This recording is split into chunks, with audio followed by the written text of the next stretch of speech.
listening to the Blue Raider Podcast, presented by Gold's Gym of Tennessee. Your all-access pass to everything Middle Tennessee sports, game recaps, player spotlights, and the latest from the heart of Blue Raider Nation. Now, here's your host, Jay Golden.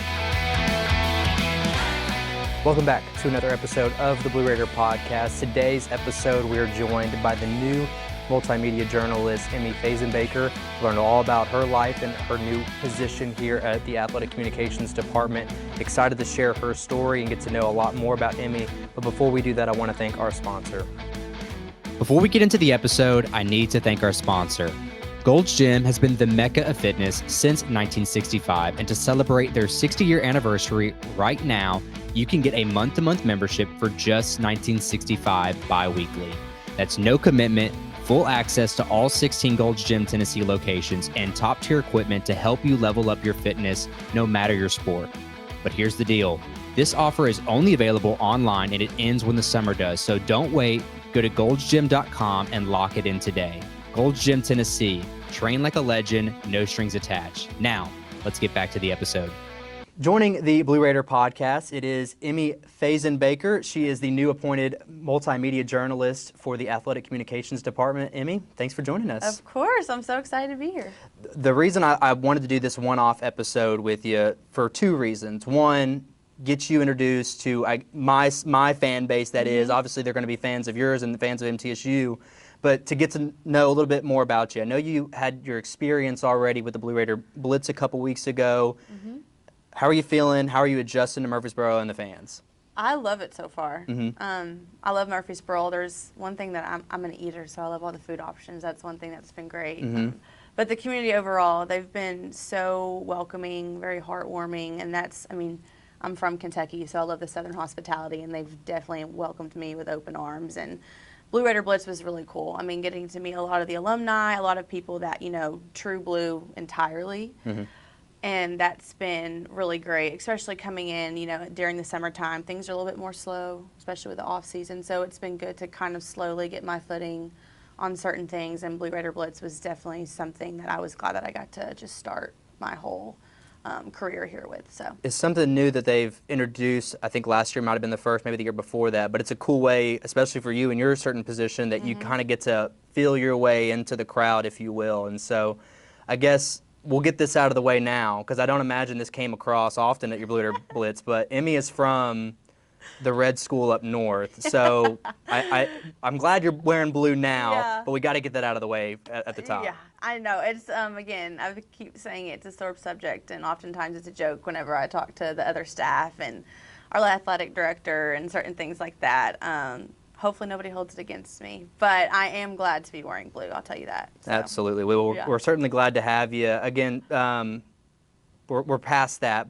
After you left Western, you did a little stint there working for local news up in Evansville, Indiana. I guess give us a little bit about your background, what you did prior to Murfreesboro. So, yes, right out of college, literally a month after I graduated, I started being a news and sports reporter in Evansville, Indiana.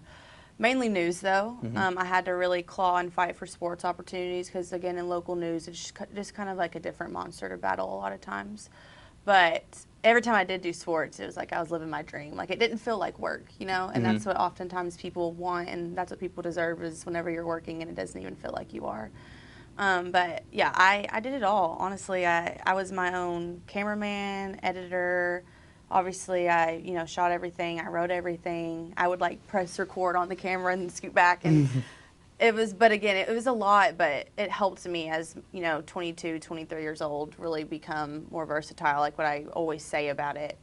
But, yeah, it helped me a lot, and I'm so thankful for it. There are certain moments where I was like, oh, my gosh, can I really do this? But I did it, and I'm so glad to be at a place, at a institution where I can only focus on sports now. I mean, that's truly my passion. So, how'd you get what's the draw to sports? Why sports? So, in a world where there's a lot of people are torn to different sides a lot of times, whether it's political, whether it's different ideas of things. Sports always brings people together, right? you walk into a stadium, no matter who you are, what age you are, demographic, whatever. If you're cheering for the same team, for the same goal, as you could say, like, it's truly unifying, and I love that. I grew up watching sports documentaries with my dad on the couch, 30 for 30, 60 Minutes. I mean, I love the family tie, you know, of a team. I grew up in sports. I did sports my whole life, too, obviously. It teaches you a lot of values as not just a person, but also, you know, say a friend, a companion, certain things like that. But yeah, overall, I just think sports is extremely unifying. And in a world where there's a lot of chaos, that's what you need a lot of times. That's what people need in their life. Sidestep or side tangent, sports. What sports did you play? Oh, gosh. So whenever I was little, my dad was my coach for a lot of things. So I started off t-ball, I did soccer, went to obviously softball. I did ping pong for a little bit. Oh, competitive ping pong? A little bit. I did golf. Fun fact, I'm a black belt in karate. Okay. Yeah. So don't mess with Emmy. I don't know. I mean, that was a long time ago. But yeah, up until 6th grade, as soon as I got my black belt, I was like, okay, I did this, checked it off. I wanted to try everything. Honestly, that's really what my dad instilled in me, is like, if you don't know if you're going to like it unless you try it. I did basketball, tennis. I really did it all. But I ended up cheering, which is crazy. Okay. I went on to cheer in college for 2 years until COVID. So my dad's probably like, oh my gosh, out of everything, you choose cheer? Nothing against cheer, obviously. It is a sport, no matter what people say, it is a sport. But yeah, so I did it all. And that's what I fell in love with. Just, you know, there's some things where you do individually. But most of the time, like, if you have a coach or you have teammates, and again, it really does instill a lot of different character development that people need inside you. So back to the topic at hand about you doing the coverage here for them in a multimedia aspect. We're talking about, you know, outside of writing. For those, this is obviously a newfound. How did you get to where you're now applying at MTSU? Obviously, you got the job, but how did you hear about the job? How did you get here? What part of, I guess, your resume makes you a perfect fit for that kind of job? So this is a new landscape. It's a new era. You know, digital media, digital things, people just consuming things off of their phone. Obviously, COVID really catapulted this whole idea of things. But for me, how I heard about the job was, one, I had been talking about this idea because a lot of, you know, Power 4, SEC, Big Ten, a lot of schools are starting to implement this certain position, like having maybe like a face of the media, you could say, like a lot of professional teams do nowadays. And so my whole idea, obviously I came from a school, Conference USA. Yes, it's a big conference, but it's not, you know, again, like a Power 4 school, certain things like that. And so I really wanted to focus on schools that they're just starting to get and dip their toes into this idea, or maybe have thought about it, but they didn't want to like launch it because they didn't feel confident enough for certain things like that. So about almost a year ago, I had started reaching out to different programs across the country, just seeing if people were interested, and didn't hear much back. And again, God's plan, everything happens for a reason, clearly. But it was, I guess, in February or March, MTSU had posted it, and I didn't see it. One of my coworkers at the news station, who had heard me talk and rave about wanting to do something like this for months and months on end, he saw it on X, on Twitter, and he sent it to me. He said, Emmy, this is for you. Like, this is exactly what you've been preaching. This is exactly what you've been wanting. Like, apply and just see what happens. And I did, and literally the next day I got a call from MTSU, and they're like, this is what we want from the position. Obviously, we're going to go through the whole interview process, but this is what we're wanting. Like, is this what you would, you know, is this something you'd be interested in? And I'm like, yes. Yeah. 100%. I mean, again, I'm obviously a talker. I love talking with people. I love gaining new perspectives. That's the whole reason why conversation to me is so interesting, because you're constantly learning something new, whether it's about a person or someone's story or just an idea in general. But I knew that whenever I came across this and I applied, I was like, this is for me. Like, this is 100% for me. I really want to help share the stories of not just, again, I mentioned this in one of the podcasts, not just the student athletes, but the coaches as well, and also the community, Murfreesboro. I mean, I've been here for over a month now, and I already know it's very tight-knit, it's very, you know, welcoming, and like, people deserve this deserve to see that. So, yeah, I mean, I'm excited, and I really hope that I do it justice. I think I will. I'm confident that I will. Yeah, absolutely. Well, I've already have great first impression with you, and getting to talk with you before we started rolling, learning a little bit about, too, you took your lashes in returns of, like, you had to press record on all your stuff. You had to edit it. Now you work with a team. Yeah. Talk about working in that team aspect with sports in the past, but now you have a team that makes life a lot easier for you on that aspect, a lot more of collaborative effort, if you will. Talk about this new group that you're working with. I mean, they've got to make life easy, but obviously they're a fun group too. Yeah. Oh, they're so fun. I mean, we're all, kind of in that same chapter of life. We're like in our mid to upper 20s, It's a fun time, but also like all of us are truly like finding our passions even more.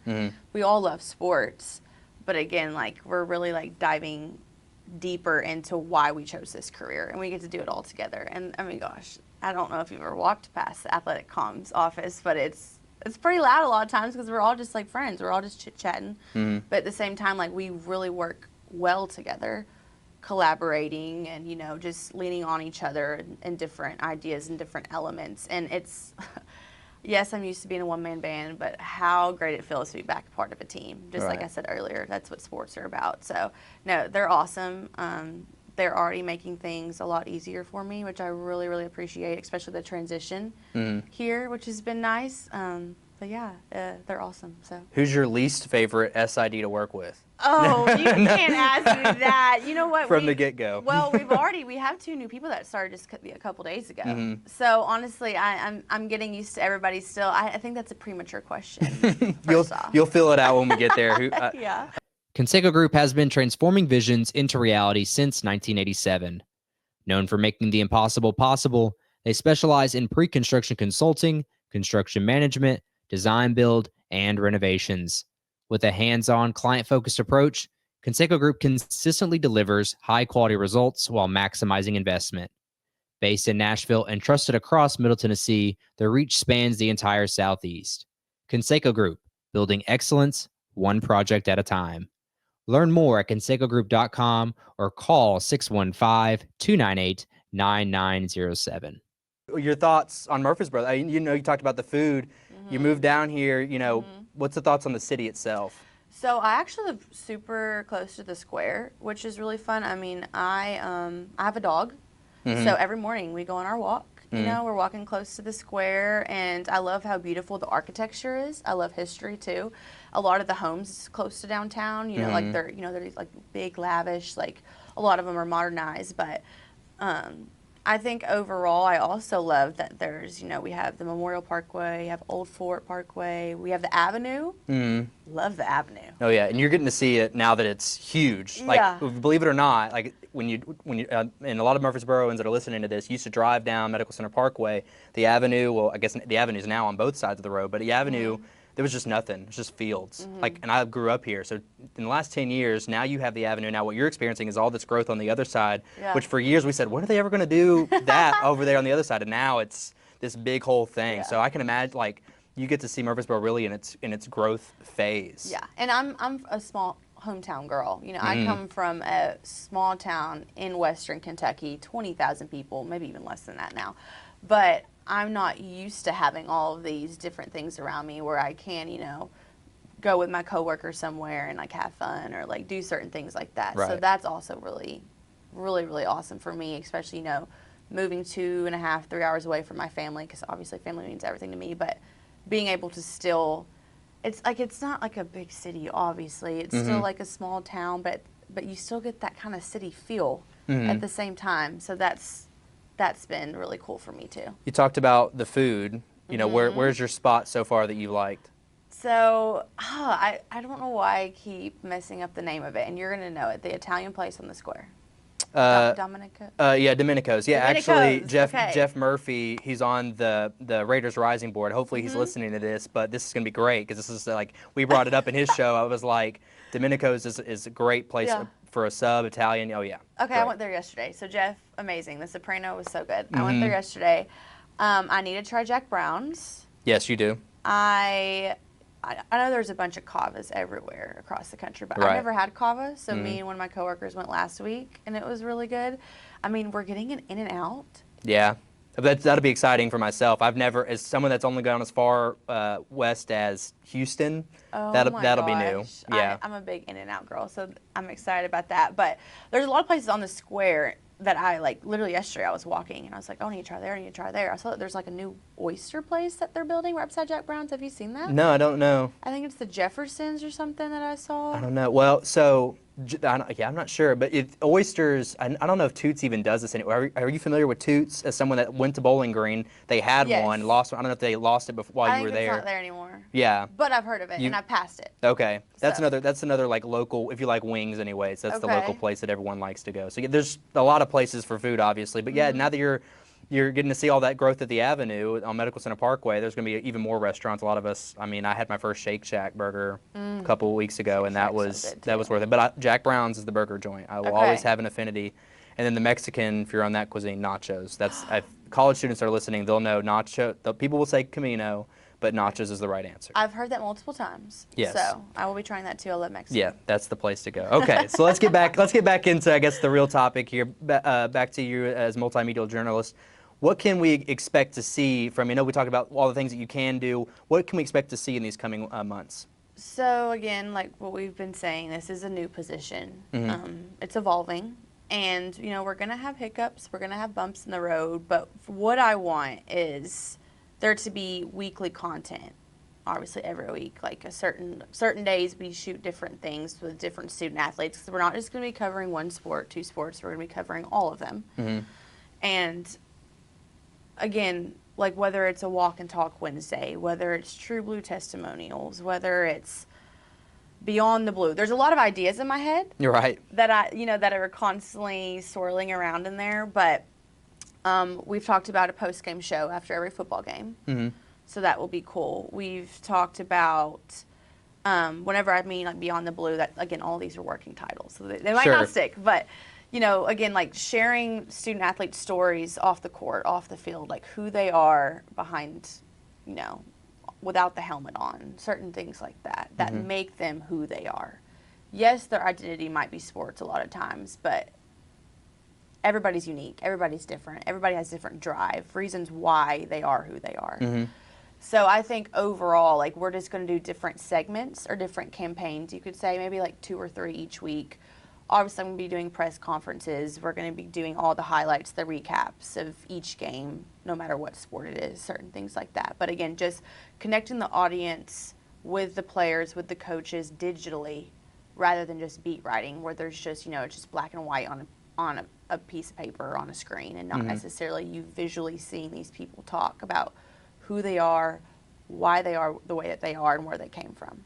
How does your creative process work? Are you one of those like I throw a bunch of things on a whiteboard and then we'll figure it out, or are you one of those that trial and error? Like how does your creative process work for you? So we talked about this before we started this with sports media. I love collaborating, one, but two, I think in the world that we live in now, like I'm really big on teamwork. And again, there's a lot of schools trying to do this and trying to implement this. And I've talked to a lot of times they're women, but talked to a lot of women who have maybe are already in this position. They've had a couple years underneath their belt, asking them what's worked for them, asking them what hasn't worked for them. I think being adaptable to certain things, because again, like sports, it's always changing, whether the boys or girls, student athletes, whether they can make it over after a practice and we can do a quick podcast, or if I come to them, say I bring 2 chairs and some of my mics and I come to the field. Like we're hopefully shooting something tomorrow on the football field with Mateo, one of the offensive linemen. Meeting them where they're at, meeting them like where they practice every day and now where they perform every day. That's one thing that I really, really want to do. But in sense of my ideas, oh my gosh, I have so many Google Docs going right now. Yeah. Of different things that I'm like thinking of, that I'm like writing down, of like maybe different names for different campaigns, maybe different things that I want to ask the players. Because I mean, one thing that I've heard growing up is like there's so many there's so many different ways that you can ask the question, but like I don't want to just do the surface level stuff. Sure. I love, getting deeper about things. And again, there's a lot of times where there is surface level about, how many receiving yards they had, how many receptions they had, certain things like that. But how did they get to that moment of that they had 298 receiving yards in one game? How did they get to that moment? Did they just walk on the field and they're just like, okay, let's just do it today? No, there's a reason behind it. But I'm getting off on a tangent like I always do.